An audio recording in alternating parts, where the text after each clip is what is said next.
The whole time that I sit here and blend, I feel the need to do a disclaimer. Don't put lemon juice on your lady parts.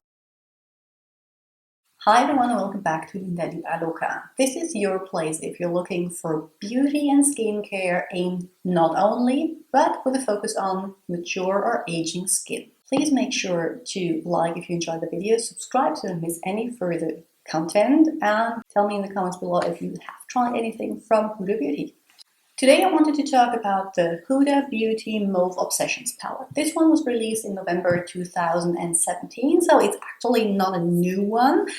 And it's part of a series of several 9-pan palettes, which all cater to a color scheme. Mauve in this case, just if it wasn't obvious. I'm going to give you my thoughts on the palette in general and show you this look that I created step by step, as well as a few others in pictures at the end. What Huda Beauty says is that this palette contains warm pinks, plums and burgundy colors, which I totally agree with, but I have to say I was scared a little when I looked at this palette because these colors are pretty dark, but on me they show up a lot lighter and lean a little more on the pink side, not so much on the plum and burgundy side.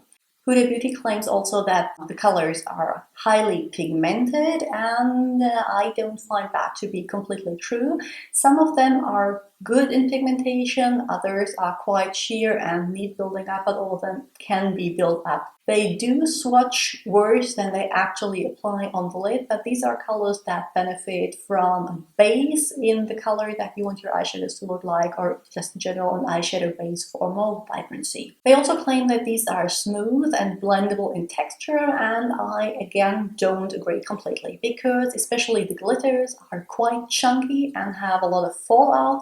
They are not that easy and smooth to work with. You can use them with a flat shader brush where you really press them on. You can use them wet, of course, but I don't like using my eyeshadows wet, and you can just press them on with a finger, which goes pretty well. The mattes are so-so. They are not soft and creamy, they are more on the dry side, and there's quite a lot of kickback, so when I show you the tutorial, you'll see my bare face, because there's no way I'm doing these eyes first and then my foundation. But now onto this autumnal fall look.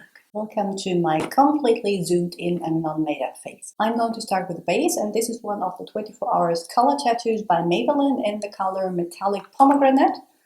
Beautiful, and I just applied that with a finger all over my mobile lid.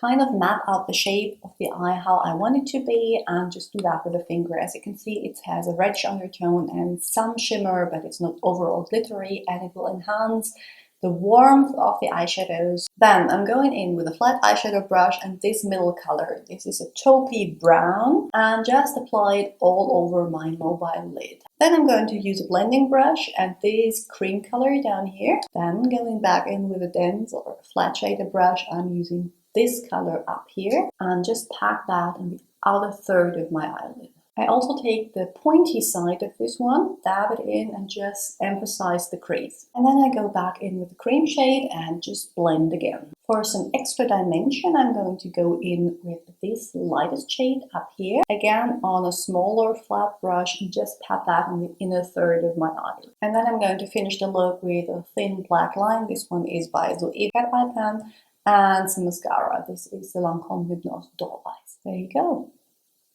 This is my finished eye look. I'm going to do the rest of my face with foundation, and we'll be back.